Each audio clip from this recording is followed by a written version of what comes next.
Bhagavad Gita as it is, chapter 2, text 71, Vihaya Kamanya Sarvan Pumams Charati Nispraha Nirmamo Nirahankara Sa Shantim Adhikachati. A person who has given up all desires for sense gratification, who lives free from desires, who has given up all sense of proprietorship and is devoid of false ego, he alone can attain real peace. Did we read this yesterday? Let me see. No, I don't think so. Okay, so now, peace. We all want peace. Om Shanti Shanti. Krishna is showing how can we become peaceful. A person who has given up all desires for sense gratification means, oh, I shouldn't do sense gratification. What do I have to do? Then, who lives free from desires, I have to become desireless. And then who has given up all sense of proprietorship means, oh, nothing is belonging to me. And devoid of false ego. So should I pretend to do all these things? No. Now let's try to understand properly what is Krishna trying to say. Prabhupada here explains very clearly in his purport. So we read the purport from His Divine Grace, A.C. Bhaktivedanta Swami Srila Prabhupada. So that's why we need to have a devotee to explain to us what is Krishna meaning, because we could take it in our own way, that lives free from desire. So means I should give up all the desires. And then, oh, I can just pretend that I'm devoid of false ego, all this. No, so we need a devotee. So Prabhupada is explaining to us, to become desireless means not to desire anything for sense gratification. In other words, desire for becoming Krishna conscious is actually desirelessness. Each of us have many desires, which keeps sprouting up in our mind. So many desires. One is fulfilled, the hundreds are waiting there, some more, So how can we ever become desireless? Oh, I will control my mind and senses. I'll do meditation. I will, by some artificial means. Cannot. It's just temporary. One day or the other, it will fail us. So how to become actually desireless? What's the permanent way of becoming desireless? That desire to become Krishna conscious. Desire for becoming Krishna conscious is actually desirelessness. What does it mean? What does it mean to become Krishna conscious? It means to understand one's actual position as the eternal servant of Krishna without falsely claiming this material body to be oneself, and without falsely claiming proprietorship over anything in the world is the perfect stage of Krishna consciousness. So what does it mean to become Krishna conscious? We have to understand what? Understand actual position. So this position that we are talking about, it is our actual position. What's our true position? What is our true position? Eternal servitor of Krishna. Oh, that is my true position, but I don't want to be a servant. I don't want to be a servant. And so that's why I'm falsely claiming that this material body is me. I'm claiming that this body is mine, and it's false. And also what I'm saying, that whatever is connected to this body is mine. Anything that I see is mine.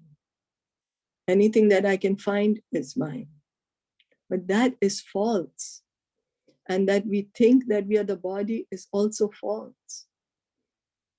So, but what does it mean? Servant? Servant? I don't like to be a servant. I'm always, servant means somebody who's depressed, who's oppressed, who's exploited, who's unhappy, means somebody is going to take advantage of me. So Krishna is going to whip me.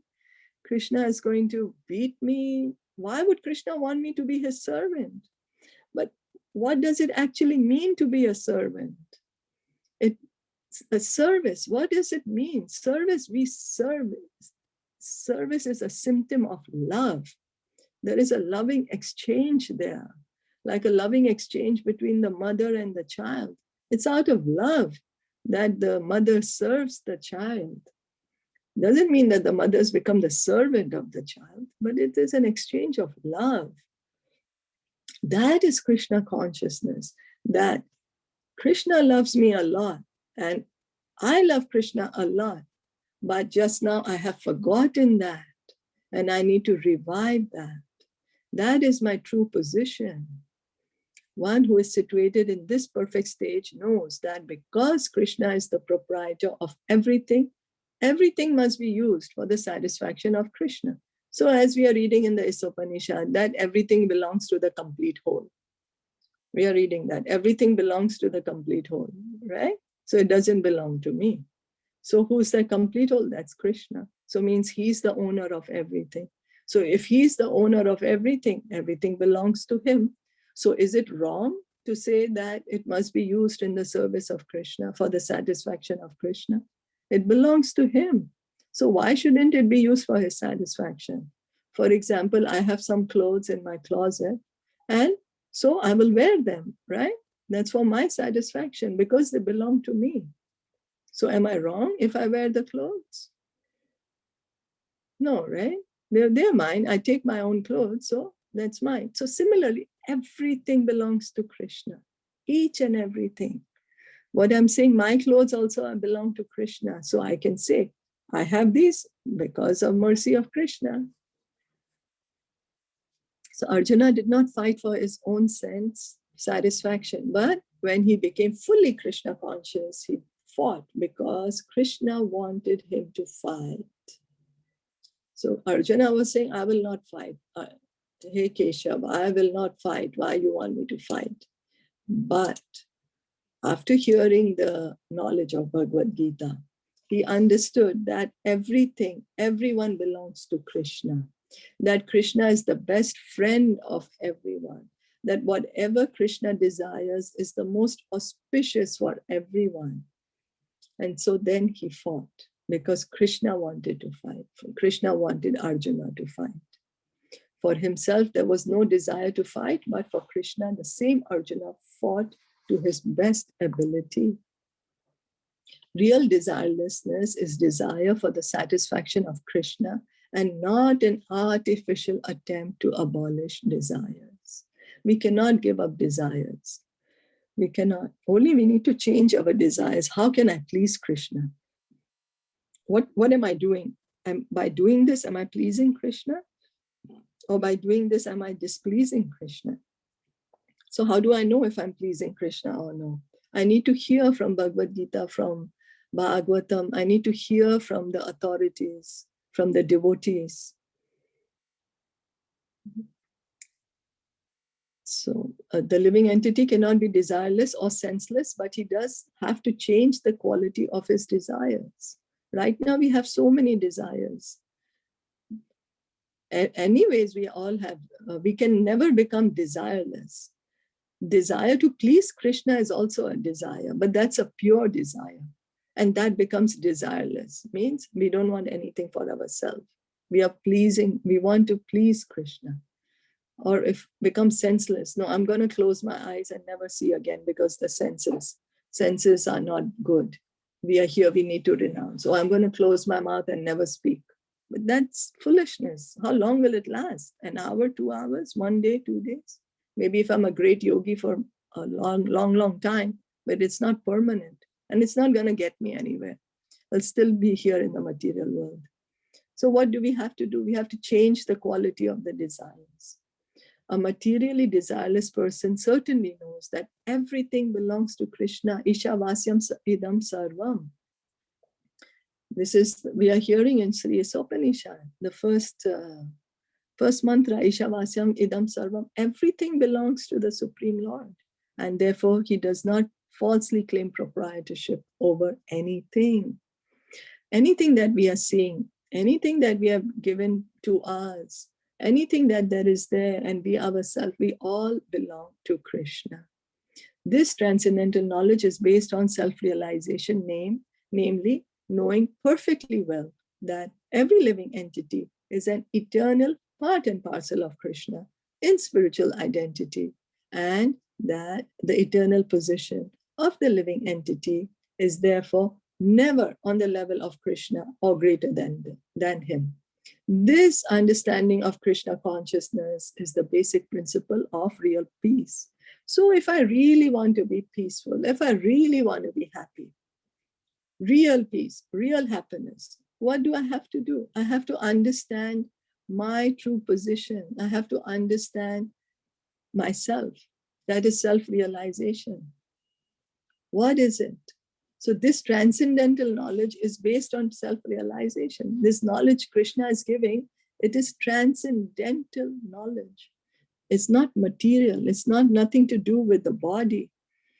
It's to do with ourself, the soul. And what is this transcendental knowledge that Krishna is giving us? He's letting us know what is our position.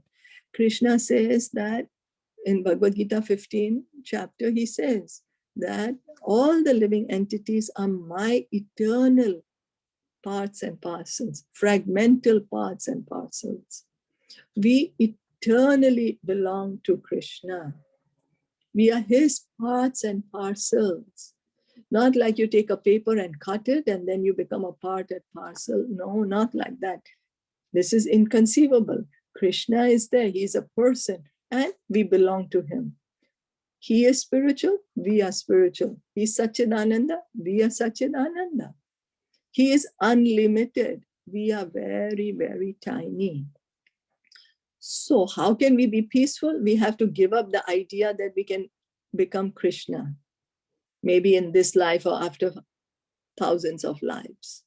We have to give up that idea that I can never, ever become God. I can never become greater than God. And that is our position. We just need to accept it. If we accept the truth, we will be peaceful. And if we do a little bit of intelligence research, we can see, yes, it's true. I'm not God.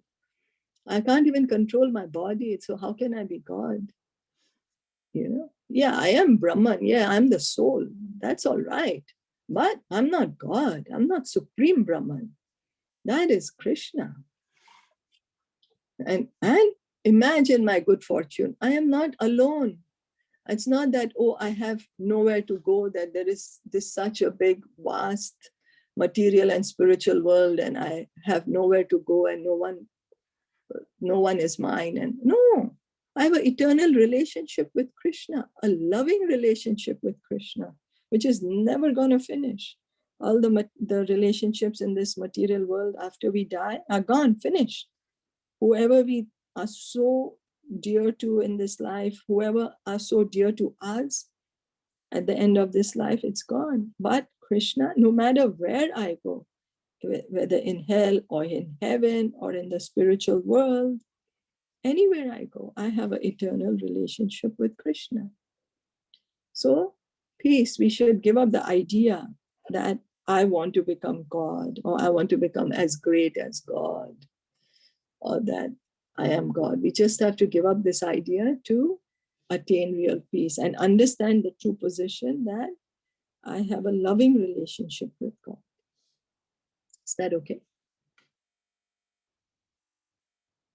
Any questions or comments? So that means that we can never be desireless, right? Yes. But what we can do is we can connect our desires to serve Krishna. Yes. Yes. How can I please Krishna? So does it mean that I have to give up all my activities? I have so many responsibilities to do. You know, I have to maintain the body. I have responsibilities. I have a position. Whatever position I am, I have to do this. Then what to do? How to do? I think we can keep Krishna in center while doing our duties. How? Like if I'm a housewife and if I'm cooking, I can offer it as a prasadam to Krishna and give it to my family. Perfect. And That's if what I'm it is. doing my house chores, then I can chant and play some Krishna bhajan and enjoy while dancing. I can clean the house and sing and chant. And Perfect. Yes. Yes. Also understanding this house is given to me, my Krishna. yes, This given to Krishna's me by Krishna. house. Yes. The food that I'm eating is given to me by Krishna. We are reading in the Isopanisad now, how everything is given by the Supreme Lord. So like that, we connect all our activities to Krishna. We don't have to give up anything. Don't give up, just add Krishna in our life. So that is desirelessness. That is really desirelessness, not artificially controlling the desire. Because desires are too strong. We will keep doing something or the other. And also a pure desire. I want to go back home, back to Godhead. That's a pure desire also. I want to go back home, back to Godhead, because we are understanding our position. Yeah, okay. Thank you. So we stop here for today. I'm sorry, your voice is breaking. I'm not sure. Was there anything else that you wanted to say? I don't know. No. Okay, That's thank you so okay. much. Bhagavad Gita ki I think I have a problem in the connection today. I don't. Yeah, no problem. Bhagavad Gita ki jai, Srila Prabhupada ki jai, Gaura Premanande.